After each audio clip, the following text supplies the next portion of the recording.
We have a fragrance haul. 5 different fragrances from rack stores, ranging from $12.99 to $29.99. Let's smell.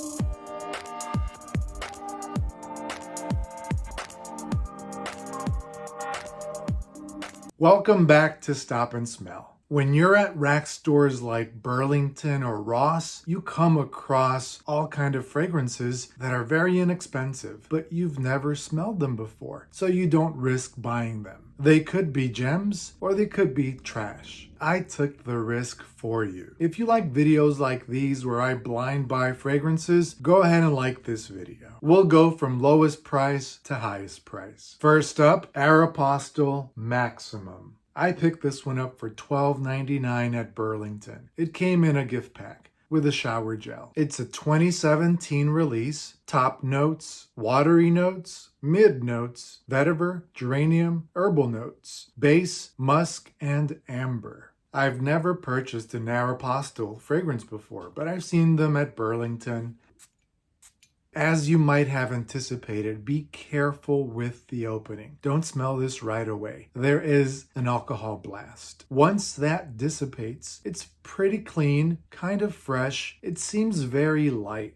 Aeropostale is usually for teens. They have clothing and these fragrances. So I think this will be better suited for teenagers, someone in their early 20s. This is a fragrance that is very inoffensive. It's clean, a little fresh, kind of subtle. This is more for daytime, casual, summer, spring. In the opening, it does seem very aquatic with a fresh, clean, out the shower vibe. And then in the mid, it does become a little bit green, a little herbaceous. In the base, I don't pick up any amber, but there is a little musk. This one could be easily worn in the office. It's not anything special. It's the cheapest one of the bunch that I purchased, so I wasn't expecting much, but it's an okay fragrance for someone who's just starting out. Like I said, teenagers. It does seem pretty faint. It stays very close to the skin. I don't see this one projecting. It's not going to be overwhelming people, so you can probably overspray this one a bit.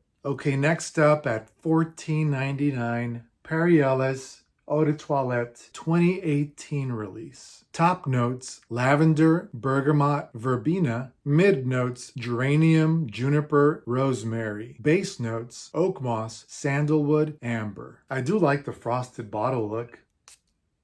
The opening is very reminiscent of Abercrombie & Fitch's Fierce or Mont Blanc's Legend. It has that vibe. I wouldn't say it's an absolute 100% clone, but I do think that it shares similarities with those two. It's a little bit more soapy, more clean than those, but you can't compare it. There are similarities. It's in that vein. In the opening, the bergamot, the verbena especially, really pops on my skin. In the mid, it becomes a little bit green, a little bit herbal, but not too much. It still maintains a citrusy, clean, sweet vibe. In the base, I do pick up a little bit of the oak moss, but overall, this is a very safe fragrance. Anybody could wear this, all ages. It's very safe, inoffensive. In fact, I think this one will garner compliments because it shares that DNA with Abercrombie & Fitch Fierce and Mont Blanc Legend. This could be a great under-the-radar cheapie. To be concise, this one smells great. If you're looking for something that's inexpensive and is going to remind you of those two fragrances that I mentioned, then this is a great buy for you. The next fragrance I also picked up at Burlington for $14.99, Pierre Cardin Fusion. This is a very interesting bottle. I do like the gradient. In the opening, immediately, it's very spicy fresh. There's a contrast of spiciness and freshness. Into the mid, it becomes a little bit herbal. There's some greenness to it. A little bit of citrus. I think this fragrance is a combination of different notes come together, fusion, spiciness, freshness, greenness, herbaceousness. It's all there, peppered all throughout the fragrance. And it stays a little bit fresh throughout the entirety. From mid to base, it does warm up a little bit. It's not as cool and fresh as the beginning of the fragrance. This reminds me of a fragrance that I smelled before. Alfred Sung Om. It has that spicy, soapy sensation. It's clean, yet it feels a little bit spicy, a little bit green. So it has those combinations. Soapy, clean, spicy, fresh, herbaceous, green, all throughout the life of the fragrance. I don't hate it, but I don't love it. It just seems sort of in the middle, but at least you can smell it. It does seem to project a little bit in the first half hour. If you like Alfred Sung Om, then you're probably going to like this one. Next up, we have a 1996 release. I also got this at Burlington for $19.99. Banana Republic M EDP concentration. Top notes: citrus, plum, fig leaf. Mid notes: sage, rosemary, jasmine. Base notes: cedar, musk, sandalwood. That opening is very effervescent, very clean, crisp, citrusy, orange, mandarin. It's very citrusy, it's very clean, it's very fresh. I don't pick up any plum or fig leaf in the beginning, but in the mid, I do pick up traces of fig leaf. It's very faint. In the mid, it becomes more herbal and more floral. There's jasmine, rosemary, and sage that join the ride. In the base, it does become a little bit woody with cedar, and there is a slight touch of musk, so it's very woody and musky in the base. I do enjoy the opening the most. Very clean, effervescent, like I said. As it transitions mid to base, it doesn't stay that way. It kind of dies down, but it's still a nice fragrance. This is an easy wear, casual, to the office, inoffensive. This one would be great in those summer months.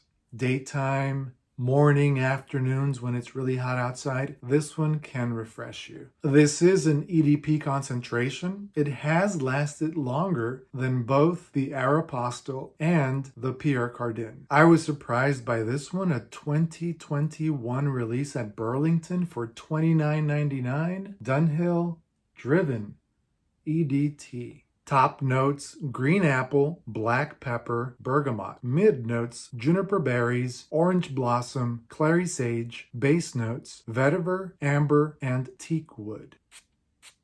In the opening, I do pick up a lot of the black pepper, traces of the green apple and a little bergamot, but more black pepper. In the mid, I pick up the juniper berries and the green apple starts to pop a little bit. It's more present. It also becomes more herbaceous with the clary sage. In the base, I really don't pick up much amber, a little bit of vetiver perhaps if you really look for it, but not that much. It's mostly teak wood or woody notes. It does balance out with some woody notes in the base. This one seems very clean, crisp in the opening, and then it dies down a little bit. It becomes green, like I said, herbaceous. It doesn't remain on your skin that long. It is an EDT concentration, but compared to the other fragrances, I thought this one would be a little stronger and you could sense the quality more, but I don't think that's what's occurring here. Even though it is the most expensive from the bunch, it doesn't seem so. It seems a little weak, like it's not going to last. It doesn't really project that well. It stays close to your skin. It is a pleasant smell once it dries down. I do like it. I don't think you should ever pay retail for this one. I mean, it's already at discounters, so that might be a better price than paying retail. But even so, I think you could do better for $29.99. This one, I don't love, I don't hate. I like it a little bit. It is very clean, crisp, and there's slight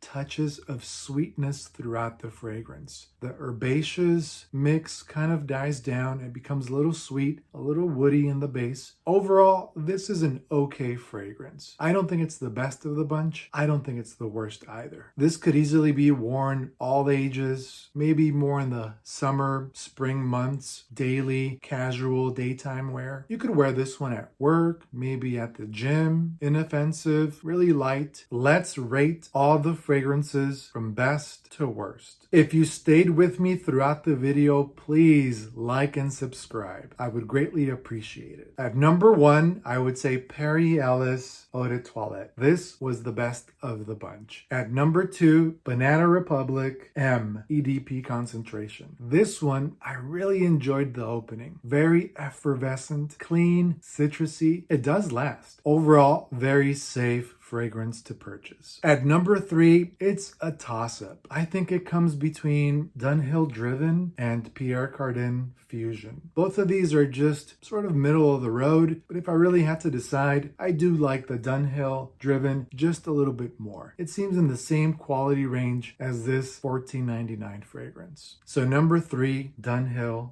Driven. That leaves Pierre Cardin at number 4. I do enjoy this bottle. It looks really nice with the gradient. It does seem a little bit retro. It doesn't seem outdated. They may have tried to update an older Pierre Cardin fragrance. And at number 5, Aeropostale Maximum. This in no way is maximum. It is not projecting. It is not lasting. I can hardly pick it up anymore. The fragrance is very light, very subtle. It becomes a skin scent rather quickly. Let me know in the comments, what do you think of these rack store cheapies? Have you smelled any of them? Which ones would you recommend? Thanks again for watching. Until next time, enjoy your fragrances.